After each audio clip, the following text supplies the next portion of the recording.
Here in Gatlinburg, this is exactly what people here are seeing. This is what they're hearing. These flames are what nightmares are made of for so many people here in Gatlinburg and Sevier County. We have heard from so many folks who have lost everything. They've lost their homes. In some cases, they've lost their jobs because the places they work were destroyed. This is one of the remote fire lines that we were able to access that is actually very difficult for many people to get to simply because majority of the roads are closed, but we were able to find a way to get back here. So this is really where everybody is converging with information, shelter, help, all of the above. About 500 to 600 people have checked into this shelter so far. A volunteer who said he's a local pastor but didn't want to give his name literally started crying in front of me and said, "I'm here to help other people, but I know I've lost everything that I have." He said the firefighters told them that his house did not make it on the right side of the fire line. So these are the stories that we're unfortunately hearing tonight. This is very telling. We found this board earlier today if you want to take a look. Handwritten notes posted to this board in search of information about missing people. Sometimes notes left for those missing, asking for family members to call home. This is a story we've heard all too much about. I don't know, Carrie, if you can get a little bit closer to this note, but the Reed family, Michael Reed, cannot find his 2 daughters and his wife. A note written here saying, "Call your husband, Michael Reed, or Brenda." And the note is to his wife, Constance, and his 2 young daughters, Lily and Chloe. If every step counts as a year gone back in time, then eventually this path leads to a story long grown over. This was the concrete foundation for a steam engine. And nearly forgotten.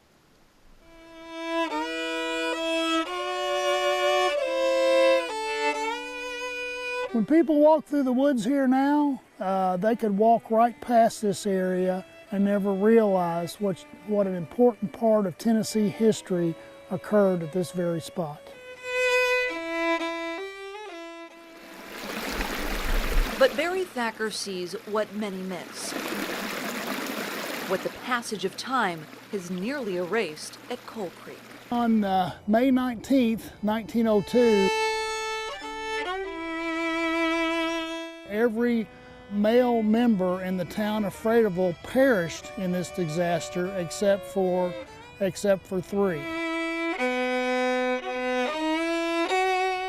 216 men. Would walk down the trail. 216 men. Had just gone into the mine. 216 men. Who came to work that day were killed. Sadly, this has been a part of Tennessee history that has been forgotten.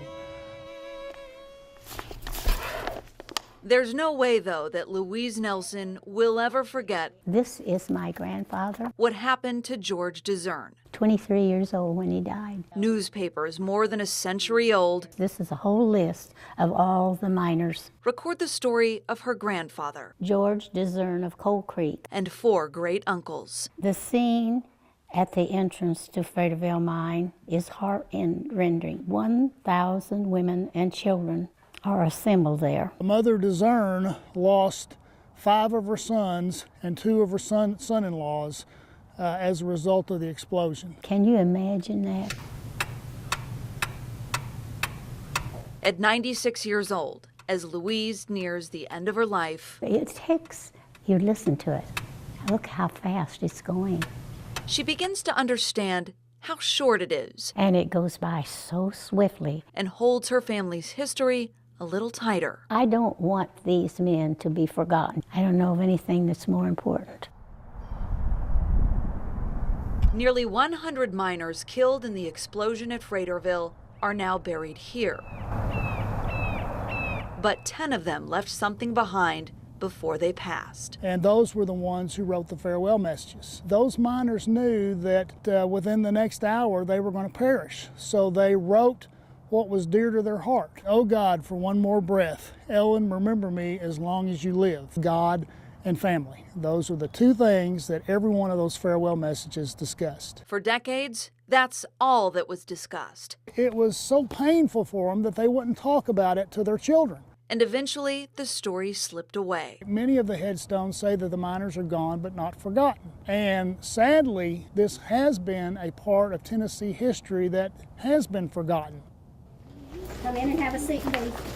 Forgotten until Barry brought it back to life. Come in, have a seat, please. In every 5th, 8th, and 11th grade classroom On page 247, in the state of Tennessee. my grandfather was a coal miner. The history of Anderson County's coal mines is now required learning. There is an amazing amount of history here. The final resting place for countless men is not where the story goes to die. Now I can pass it on to my great-granddaughters and great-grandsons. Instead, it lives, plain as day, set in stone. And it will validate what it says on their headstones, that they are gone but not forgotten. We also want to share this surveillance video that was just released as well. It shows both Carly and Gary on May 4th at a Save-A-Lot in Rogersville purchasing items like groceries, toilet paper, that kind of thing. Again, why are they sharing these images and these videos with us? They want people to be vigilant, get the best look at Carly that they can, so if by chance you see her in real life, you're going to have a better understanding about what she looks like. Where are we in the search for Carly? Well, James Trent told me tonight that he's asking everyone, no matter where you live in East Tennessee, to check your barn, maybe a shed in your backyard, or your property if you have a lot of property, and look for signs of his daughter. The simplest of tasks. It's a daily battle. Memorized through years of repetition. I think about it all the time. Are still some of the most difficult to repeat. It's hard when I'm not hungry and I know I need to eat. Because for Teresa Schaefer, food feeds her anxiety more than it fills her body.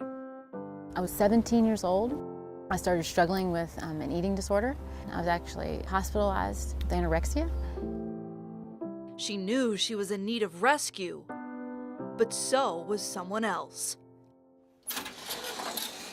At Horse Haven of Tennessee, If I can find Isaac's file here. founder Nina Margetson says there is one case she'll never forget. Where he had been chewing on the little barn he was in, just trying to get nourishment off the wood. His ribs were showing, his hip bones were protruding, his wither was sticking out, his top line was very prominent. Someone had starved Isaac all the way to death's door. When we went and picked him up that day, you could kind of notice in his eyes that he was like, oh, thank you, you're here. For Nina, it wasn't the rescue that was memorable, it was the way that he recovered. This horse had something special. The way it moved, its conformation, we just kind of waited for that right adopter to come along and give him that special chance he needed. Little did she know that the right person would take Isaac places he'd never been. When I got out of treatment, they really encouraged me to start doing something that I really love to do. That's actually what led me back to riding again. Isaac. That is what led her to Isaac. I loved him and I bought him. And eventually, after months of training, Teresa from Knoxville, Tennessee. This is 274. she rode Isaac into the biggest show ring in the country, 274. the National Dressage Championships in Lexington, Kentucky. Honestly, I could not believe I was there. And then I couldn't believe that I was there on a rescue horse. Who would have ever thought that he could have gone and done anything of what he's done? Teresa and Isaac took second place in the National Pony Finals. Really, to me, one of the best memories of my life. But the real strides were happening at home. Good boy. I was riding last week. I realized, I was like, Teresa, you would never treat any one of your horses the way you've been treating yourself.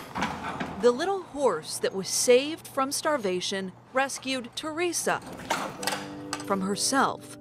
I would like myself to be more generous and kind to myself. And I think that is something for me that he shows me every day. Isaac now fills her with love, the nourishment she needs most. Isaac has certainly been a part of a rescue for me. It's just a great story.